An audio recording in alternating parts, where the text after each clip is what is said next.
전능하사 천지를 만드신 하나님 아버지를 내가 믿사오며 그 외아들 우리 주 예수 그리스도를 믿사오니 이는 성령으로 잉태하사 동정녀 마리아에게 나시고 본디오 빌라도에게 고난을 받으사 십자가에 못 박혀 죽으시고 장사한 지 사흘 만에 죽은 자 가운데서 다시 살아나시며 하늘에 오르사 전능하신 하나님 우편에 앉아 계시다가 저리로서 산 자와 죽은 자를 심판하러 오시리라. 성령을 믿사오며 거룩한 공예와 성도가 서로 교통하는 것과 죄를 사하여 주시는 것과 몸이 다시 사는 것과 영원히 사는 것을 믿사옵나이다. 아멘. 함께 부를 찬송은 찬송가 446장입니다. 찬송가 446장 1절과 3절을 찬송하겠습니다. 충성 외에는 참 기쁨 없도다. 날 사랑하신 주 늘 계시옵소서. 기쁘고 기쁘도다. 항상 기쁘도다. 나 주께 왔사오니 복 주옵소서. 주 떠나가시면 내 생명 헛되네. 기쁘나 슬플 때 늘 계시옵소서. 기쁘고 기쁘도다. 항상 기쁘도다. 나 주께 왔사오니 복 주옵소서.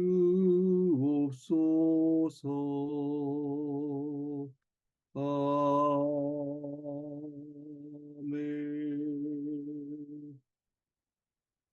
오늘 함께 살필 복된 주의 말씀은 마가복음 10장 13절에서 22절까지 말씀입니다.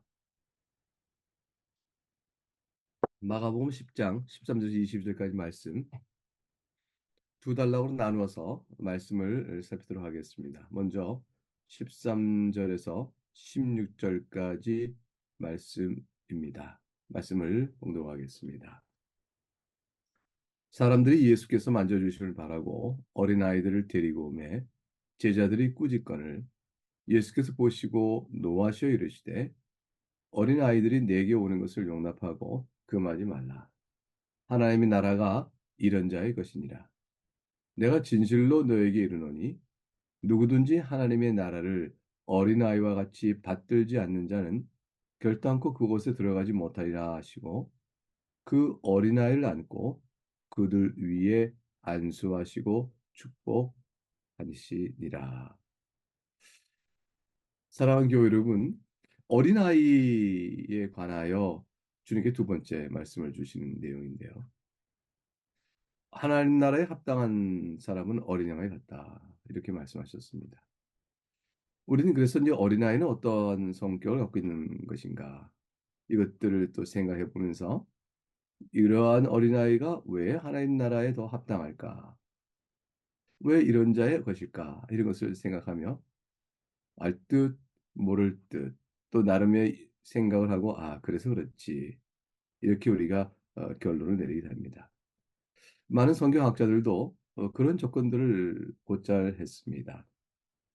근데 오늘 마가복음에 보게 되면 여러 사건을 배열한 것이 단순 우연적 배열, 그러한 것이 아니고 이 말씀 다음에 다음 말씀을 이어놓는 맥락에 비추어서 앞뒤의 내용이 서로 연관되어 가는 것을 우리가 생각하게 되어지면 그러면 이 어린아이는 어떠하기에 하나님 나라에 들어가는 것인가? 이렇게 되는 것과 관련하여 아마 17절 이하에 오늘 살피는 단락과 에 비추어 그것을 연결하여 생각해 볼 수가 있습니다. 그러니까 우리의 질문은 하나님 나라에 합당한 사람, 그 어린아이와 같은 사람은 어떠한 사람일까? 마가복음의 오늘 다음 단락에서 그에 대한 답을 연결해 찾아보도록 하겠습니다. 이제 17절부터 오늘 살펴볼 본문 22절까지 말씀을 봉독하도록 하겠습니다. 말씀을 보시기 바랍니다. 예수께서 길에 나가실새 한 사람이 달려와서 꿇어 앉아 묻자오되 선한 선생님이여 내가 무엇을 하여야 영생을 얻으리까? 예수께서 이르시되 네가 어찌하여 나를 선하다 일컫느냐? 하나님 한 분 외에는 선한 이가 없느니라. 내가 네가 계명을 안 하니 살인하지 말라, 간음하지 말라, 도둑질하지 말라, 거짓 증언하지 말라, 속여 빼앗지 말라, 네 부모를 공경하라 하였느니라. 그가 여짜오되 선생님이여 이것은 내가 어려서부터 다 지켰나이다. 예수께서 그를 보시고 사랑하사 이르시되 네게 아직도 한 가지 부족한 것이 있으니 가서 네게 있는 것을 다 팔아 가난한 자들에게 주라. 그리하면 하늘에서 보화가 네게 있으리라.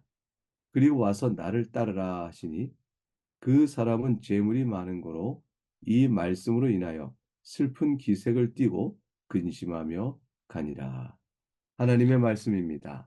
하나님께 감사합니다. 예수님께서 길에 나가실 때 한 사람이 달려 꿇어 앉았습니다.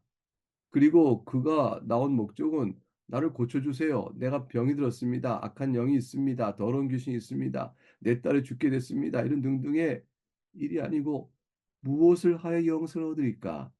그것을 묻고자 주님 앞에 나온 겁니다. 그가 주님 앞에 이 질문을 가지고 나온 까닭은 예수님이 선한 선생님이라고 믿었기 때문이죠. 이러한 모습을 보면 바리새인들과 서기관에 비하면 얼마나 이자가 다른가. 그리고 다른 치유를 위하여 몸의 치유를 위해 온 사람들과도 사뭇 다른 느낌. 그리고 이런 여러 가지 특징적인 모습을 보이게 됩니다. 바리새인과 서기관들은 예수님을 도리어 하나님을 모독하며 모세 율법을 거스른 죄인이라 하였고 도리어 귀신 들린 자라 하였는데 근데 이 사람은 어떠합니까? 선한 선생님 이렇게 부르며 묻고로 앉았으니 참으로 다릅니다. 어떻게 보면 약간 감동스러운 모습이기도 한 것이죠. 당시 유대인에 비교하여 참으로 대조적이라 할 것입니다. 영생을 얻고자 하는 이 질문의 답을 가지고 예수님께 나온 겁니다. 그런데 왜 예수님께 이 자가 나왔을까요? 그것은 이 자가 한 가지 갖고 확신하고 있었던 것이 있는데 예수님이 선한 선생님이라고 생각했기 때문이죠. 영생 얻는 길을 예수에게 묻는 이유는 바로 거기에 있습니다. 여기서 이제 이 사람의 생각을 들여다볼 수 있는 것이죠. 이 사람이 생각에는 영생은 어떠한 자가 얻는가? 악한 자가 선한 자인가? 이렇게 이분법적으로 놓고 답을 한다면 당연히 선한 자가 될 것입니다. 그래서 영생은 선한 자들이 얻는 것이다. 이렇게 생각했고 자신 또한 그러한 선한 자가 되어야겠다라고 생각한 것이죠. 근데 예수님에 대한 가르침과 행하신 모든 일, 그분을 들었을 때 이분 마음속에 예수님이야말로 선한 분이시다라고 생각이 되었습니다. 그래서 그분이라면 영생을 얻는 선한 자에 가장 합당한 사람일 수 있으므로 그 예수님께 나가서 내게 부족한 무엇이 있는가를 살펴 선한 사람이 되어야겠다. 이렇게 생각을 한 것이죠. 예수님께 나와 영생을 구하였으니 참으로 잘한 것 아닐까요? 올바른 길을 찾아왔다라고 칭찬할 만합니다. 그런데 예수님의 답변은 어떠하십니까? 18절에 보니까 네가 어찌하여 나를 선하다 일컫느냐? 하나님 한 분 외에는 선한 이가 없느니라 말씀하셨습니다. 예수님께서는 사실 선한 선생님이 아니신가요? 과연 선한 선생님이실 것입니다. 그런데 왜 어찌하여 나를 선하다 일컫느냐 말씀하셨을까요? 이 질문의 답은 예수님의 말씀, 하나님 한 분 외에는 선한 이가 없느니라 하는 데서 얻어집니다. 이 사람은 영생을 예수님께 나와 구하기 위해서는 적어도 두 가지를 알아야 하는 것이죠. 영생을 얻고자 하는 자는 적어도 두 가지 사실을 고백하고 알아야 합니다. 한 가지는 자기 자신이 죄인이며 또 죄악 중의 죄인이요 부패한 자라는 사실을 아는 것입니다. 또 한 가지 알아야 될 것은 비록 사람은 다 죄인이지만 예수님 과연 선하시니 그 까닭은 예수님 또한 하나님이시다라는 사실을 아는 것이죠. 그리고 그로 인하여 우리에게 주시는 구원의 은혜를 믿고 나가는 것입니다. 하나는 자신에 관한 이해이며 또 다른 하나는 예수 그리스도 그분에 관한 이해여야 합니다. 이 두 가지가 있음으로 인해서 영생의 길이 열어지기 시작합니다. 그러나 이 사람은 예수님이 하나님의 아들이라고 믿었을까요? 그렇지 않았습니다. 근데 예수님을 선한 선생님이라 부른 것은 묘한 의미가 갖게 되지죠. 즉 예수님이 사람이신데 선한 선생님이시니 나도 또한 사람인즉 예수님이 선한 것처럼 나도 선할 수 있다라고 전제하기 때문입니다. 그래 이 사람은 선을 행하여 영생을 얻을 것이란 자신의 생각을 그대로 예수님께 투영시키고 예수님이라면 자기 생각 기준에 따라 비춰볼 때 영생을 얻기에 선하신 분이니 나 또한 주님께 가서 물어. 내가 어떻게 하면 선한 일을 하여야 영생을 얻겠습니까? 알아야겠다. 라고 생각한 것입니다. 만일 이 사람이 예수께 나와 영생을 구하는 것이 올바르게 되었다면 어떻게 말했을까요? 아마 이렇게 말하지 않았겠습니까? 주님, 주님께서는 하나님의 아들이시옵니다. 그리고 그리스도이시옵니다. 그리고 참으로 선하시오니 하오나 우리 인간 가운데 선한 자가 없사오며 저 또한 심히 하나님 앞에 죄인이오니 내가 살 길이 없습니다. 내가 어떻게 하면 영생을 얻겠습니까? 이 일에 답을 주실 분은 참된 하나님으로 이 땅에 오셔서 계신 그리스도 선하신 예수님 한 분만이 없습니다. 주여 나를 불쌍히 여겨 주옵소서. 이렇게 말해야 되지 않았을까요? 영생은 죄인이 무엇을 행하여 얻는 것이 결코 아닙니다. 그런데 예수님의 답변이 또한 또 뜻밖입니다. 이 사람의 문제를 잘 아시는 예수님께서 다시 말하면 무엇을 행하여 영생을 얻는 것인가 라고 생각한 이 사람의 문제. 그렇다면 그자에게 예수님께서 무엇을 행하여 얻는 것이 아니다. 이렇게 말씀하실 텐데 19절을 보게 되면 뜻밖의 말씀 주시는 것이죠. 그것은 계명을 행하라는 것입니다. 무엇을 하여야 영생을 얻을 수 있는 것을 묻는 그 사람에게 그 질문에 딱 맞는 말을 답으로 주신 것이죠. 계명을 지키라. 계명을 지켜 영생을 얻을 자가 없는데 무엇을 하여야 영생 얻겠습니까? 묻는 그 자에게 왜 계명을 지키라 이렇게 말씀을 주셨을까요? 그것은 주님의 말씀에 대한 이 사람의 답변에서 드러납니다. 19절과 20절에 그자는 말하기를 살인하지 말라, 간음하지 말라, 돕지 말라, 거짓 증언하지 말라, 속여 빼앗지 말라, 내 부모를 공경하는 주님의 말씀에 대하여 선생님이여 이것은 내가 다 어려서부터 다 지켰습니다. 라고 대답을 하였습니다. 여러분 이 사람을 어떻게 생각합니까? 하나님 나라를 사모하고 영생을 사모하는 경건한 사람이지 않겠습니까? 과연 그러할 것입니다. 그가 하나님 나라를 사모하고 영생을 얻고자 계명을 어려서부터 지키기 힘을 다한 사람이란 점, 이 점은 정말로 예수님의 사랑을 예수님께서 21절 보면 그를 보시고 사랑하사라고 표현되어 있는데 훌륭한 사람이었던 것입니다. 이 사람의 문제는 다른 데 있었습니다. 하나님 나라 영생을 소망하고 갈망하는 그의 마음의 문제가 있었던 것이 아닙니다. 계명을 그걸 위하여 어려서 지키기 위해 힘을 다한 경건한 태도의 문제가 있었던 것이 아니죠. 이 사람의 문제는 다른 데 있었습니다. 예수님께서 이걸 다 지켰다는 이 자를 보시고 21절에 사랑하시고 이건 마가복음에 있는 표현입니다. 그리고 한 가지 부족한 것이 있으니 가서 네게 있는 것을 다 팔아 가난한 자들에게 주라. 이렇게 말씀하셨습니다. 그러면 하늘에서 보화가 네게 있으니 와서 나를 그리고 따르라 말씀하셨죠. 예수님의 답변은 한 가지 부족하다. 어려서부터 계명을 다 지켜 힘써온 경건한 사람이겠지만 이러한 사람이라도 한 가지 부족한 것이 있다. 말씀하셨습니다. 바로 이 부족한 한 가지를 일깨우시기 위하여 이 사람에게 주님께서는 계명을 지키라고 말씀하신 것입니다. 죄인이 계명을 지켜 영생을 얻을 자가 없음에도 이 자에게 계명을 지키라, 계명에 무엇이 써 있느냐 그걸 지키라 말씀하신 것은 이 자에게 부족한 한 가지를 일깨우기 위한 것이었습니다. 그것은 무엇일까요? 그것은 주님께서 주신 이어지는 말씀에서 바로 알 수 있죠. 가서 네게 있는 것을 다 팔아 가난한 자들에게 주라.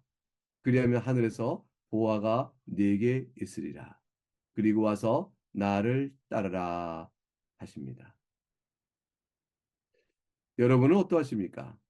이렇게 하실 수 있습니까? 만일 주님께 주신 말씀이 또한 계명을 지켜 과연 죄인이 영생 얻는 길이라면 여러분은 어떠하십니까? 주님께 주신 것은 앞서 말했던 어려서부터 다 지켰던 모세 계명 위에 더하여 새로운 계명을 주심으로 그걸 지켜 영생 얻게 하시는 일이 결코 아닙니다. 이것은 하나님의 계명을 어려서 다 지켰다고 하나 사실은 결코 지키지 못하는 자기 자신이 어떠한 자인가를 바르게 인식하도록 하기 위한 것이었습니다. 이 말씀을 듣고 주님 저는 이걸 할 수가 없습니다. 그리고 저는 그렇게 비추어 볼 때 제가 하나님을 사랑하고 또 계명의 뜻에 따라 자기 이웃을 내 몸처럼 사랑하는 말씀에 비추어 저는 계명을 온전히 지킨 것이 없습니다. 라는 큰 좌절과 자기 상태를 올바른 인식이 있어야 되는 것이죠. 그렇게 되어짐으로 하나님의 은혜를 바라보며 다시 돌이켜 주를 붙들어야 합니다. 선한 행실을 명령을 따라 계명을 따라 지켜온 자신의 의의를 붙드는 것이 아니고 자기 자신을 의지하는 데서 아무것도 할 수 없는 영적 파산자여 비참한 자로서 하나님을 바라보고 하나님을 향하여 돌이켜야 합니다. 그리고 주께 엎드려 간구해야 되는 것이죠. 하나님의 계명을 마음과 뜻과 힘을 다해 하나님을 사랑하고 이웃을 자신으로 사랑하는 데 있다라고 할 때에 누가 과연 하나님의 계명을 온전히 지켰겠는가? 어려서부터 다 지켰다는 생각은 각 계명을 따라서 해야 할 건 나도 했고 해가지 할 건 안 했다라고 구별하면서 이렇게 자식이 자신이 행한 것을 정당화시켰기 때문에 그렇게 생각할 수 있었던 것이죠. 아마도 이 사람은 분명히 다른 사람보다 훌륭했고 또 경건한 노력을 했기 때문에 누가 봐도 다른 사람도 당신은 계명에 어긋나는 것이 뭐가 있겠어. 자네 같은 사람이야말로 계명에 합당하며 하나님 나라에 합당한 사람이겠네. 인정받을 만한 그러한 사람이었을 것입니다. 결국 주님의 답변을 듣고 이 사람은 마지막 슬픈 기색을 띠고 근심하며 갔다라고 되어 있습니다. 근데 도리어 그렇지 아니하고 만일 이 사람이 엎드려서 주의 말씀을 듣고 주여 나를 불쌍히 여기소서 불쌍히 여기소서라고 간구했다면 살게 있었을 것입니다. 사랑하는 교회 여러분, 사실 우리가 하나님 앞에 나와 기도합니다. 여러분 놓인 형편은 다양하겠죠. 경제적 압박 또는 가정 안에서의 문제 또는 개인적인 마음의 상처 또는 명예에 대한 그 상처 등등등 여러 가지가 있을 수 있습니다. 하나님 앞에서 우리는 이 문제 해결을 생각하고 자신 나름대로 생각한 선한 일들을 내어놓고 주 앞에서 그 일들이 이루어지시기를 기도할 수도 있죠. 내가 억울함으로 또 내가 힘이 들므로 내가 공고함으로 주님께 그렇게 내어놓고 기도할 수 있습니다. 그러나 결국 이 모든 기도는 하나님께서 선히 인도하셔야 되므로 나를 불쌍히 여기소서 내가 주의 뜻에 따라 살지 못하나이다. 그러나 주님 나를 불쌍히 여겨주시고 나로 하여금 새로운 힘을 주시고 나를 구원해 주시고 주께서 나를 도와주시면 내가 비록 적으나마 주의 교훈을 따라 행할 뜻과 마음과 용기와 소망을 가지고 살아갈 수 있사오니 내가 더욱더 주님을 사랑하고 이웃을 내 몸처럼 이웃을 내 몸처럼 나 아닌 자를 내 몸처럼 사랑하게 하옵소서라고 기도할 것입니다. 그러면 살 길이 있는 것이죠. 주님께서는 바로 이 사람에게 한 가지 부족한 바로 이 점, 이것을 가르치길 바라셨습니다. 사랑하는 교회 여러분, 다시 생각해 볼까요? 누가 하나님 나라에 들어가지요? 오직 자신을 불쌍히 여겨주시길 바라는 자입니다. 그리고 주님께서 자신을 불쌍히 여겨주실 때라야 영생을 얻으며 비로소 하나님 나라에 들어갈 수 있다는 사실을 인식하고 오직 주 예수께만 매달리는 사람입니다. 자신의 문제 해결도 오직 주 예수께만 매달리는 사람이죠. 이러한 자를 무엇에 비유할 수 있을까요? 그것이 바로 앞서 살핀 15절에서 자신을 돌보는 사람이 없으면 생존을 스스로 도모할 수 없는 어린아이와 같다라고 할 것입니다. 어린아이는 우리가 아는 어린아이 역시 똑같은 죄이기 때문에 허물과 죄가 많아서 그것이 드러납니다. 우리가 발견합니다. 그러나 주님께서는 이런 어린아이와 같이, 다시 말하면 오직 자신을 돌보는 사람이 없으면 생존을 도모할 수 없는 바로 그런 어린아이 같은 사람이라야, 그렇게 하나님 나라를 받드는 사람이라야 하나님 나라에 들어간다고 말씀해 주신 것이라. 마가복음 문맥 속에서 그와 같이 생각할 수가 있습니다. 우린 다 어린아이 같은 사람입니다. 사랑하는 교회 여러분, 우리 모두는 바로 이 믿음을 고백하기 때문이죠. 우리 주 예수님께 우리가 엎드립니다. 하나님의 은혜를 감사하고, 그리고 믿음으로 주 앞에 나가는 사람이요, 오직 주 예수 그리스도만 붙드는 사람입니다. 그러므로 우리는 하나님 나라에 속한 성도라 할 것입니다. 우리가 복된 주일에 모이기에 힘씁니다. 주께서 우리 마음을 이끌어 가시는 것이죠. 그리고 우리에게 주신 영생을 우리가 감사하면서 사랑하는 성도들과 함께 하나님 나라의 가족이 된 기쁨 속에서 하나님께 합당히 예배하며 살아갑니다. 우리가 살아가는 삶의 환경은 이 모든 일이 같은 뜻과 같은 성령과 같은 그리스도요, 같은 하나님 믿고 살아가는 마음의 심지에 따라 모여지는 일들을 다 같이 누리지 못하는 세상에 살고 있습니다. 교회 안에서도 이것을 우리가 배워가고 익혀지게 힘쓰는 시간들을 갖게 되어지죠. 하물며 살아가는 일 속에서 이 나라, 이 시민들과 함께 살아가고 우리가 살아가는 경제 활동과 또 가족과 개인 관계와 또 직장 안에서 모든 일을 생각해 볼 때 우리의 삶이 결코 간단치 않다는 걸 알게 됩니다. 그러나 우리는 그러한 상황 속에서 어떠한 일이든지 하나님 나를 불쌍히 여겨 주옵소서. 이렇게 엎드려 기도하면서 나는 의의가 없습니다. 불쌍히 여겨 주옵소서. 라고 말하면서 하나님의 선한 인도를 구하며 주 앞에 매달리는 기본적인 심령의 태도로 살아갑니다.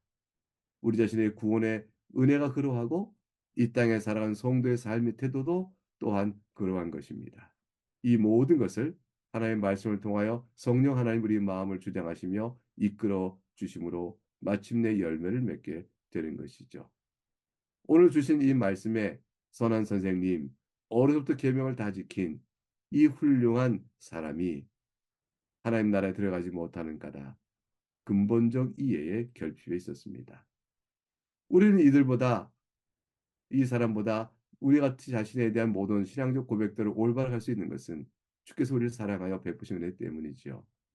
이것을 들어 교만하게 자랑할 수는 없는 겁니다. 안 믿는 사람들의 어리석음과 죄의 허물을 바라보면서 내가 저로부터 구원을 받아 하나님의 교훈에 따라 살아가는 성도의 복됨을 누리니 참으로 감사하구나 하고 겸비한 마음으로 나아가야 합니다. 자신이 받은 영생을 자랑으로 삼아 다른 일을 없이 여기는 교만의 의는 애초부터 영생을 붙드는 믿음의 출발부터 잘못된 것이라 할 것입니다. 사랑하는 교우 여러분, 오늘 하루도 이와 같은 말씀을 마음에 두시고 주의 은혜를 감사하며 살아가는 우리 모두가 되어야 하겠습니다. 같이 기도합니다. 하나님의 은혜를 구합니다. 우리가 어린아이와 같게 하여 주옵소서. 하나님께 우리가 은혜를 구합니다. 오직 주 예수 그리스도 외에는 우리에게 영생을 얻을 길이 없음을 고백하게 하시고 참으로 주님만을 의지하며 나의 영혼의 생명 모든 것을 전적으로 주께 의탁하는 그러한 자가 되게 하시며 그러한 모습 속에서 어린이와 같이 천국을 받들고 의지하는 자가 되게 하여 주시옵소서. 사랑하는 교우들의 오늘 하루의 형편, 한 주간 형편도 주께서 아시오니 불쌍히 여겨주시고 자비를 베푸시고 은혜를 베푸시고 그들의 갈망하며 간구하고 탄식하는 기도가 있을진데 들으시고 불쌍히 여기시사 선한 답으로 이끌어 주시옵소서. 빌고 오라옵기는 이제 내일의 주일에 모여 또 우리가 함께 예배하며 베푸신 영생 기쁨과 하나님 나라에 속한 자임을 즐거워하고 우리에게 이 복들을 베푸신 크고 높으시며 예배받게 합당하신 하나님을 찬송하며 나갈 터인데 주님 그 일의 모든 교우들이 다 힘써 보이게 하시고 선포되어지는 주의 말씀과 진행되는 시간마다 하나님께 영광이요 우리에겐 지극한 위로와 평강이 되는 시간 되게 하여 주옵소서. 감사를 주께 올립니다. 예수 그리스도 이름으로 기도하옵나이다. 아멘. 이제 주님 가르친 기도로 함께 올림으로 마치도록 하겠습니다. 하늘에 계신 우리 아버지여, 이름이 거룩히 여김을 받으시오며, 나라가 임하시오며, 뜻이 하늘에서 이루어진 것 같이 땅에서도 이루어지이다. 오늘 우리에게 일용할 양식을 주시옵고, 우리가 우리에게 죄 지은 자를 사하여 준 것 같이 우리의 죄를 사하여 주시옵고, 우리를 시험에 들게 하지 마시옵고, 다만 악에서 구하시옵소서. 나라와 권세와 영광이 아버지께 영원히 있사옵나이다. 아멘.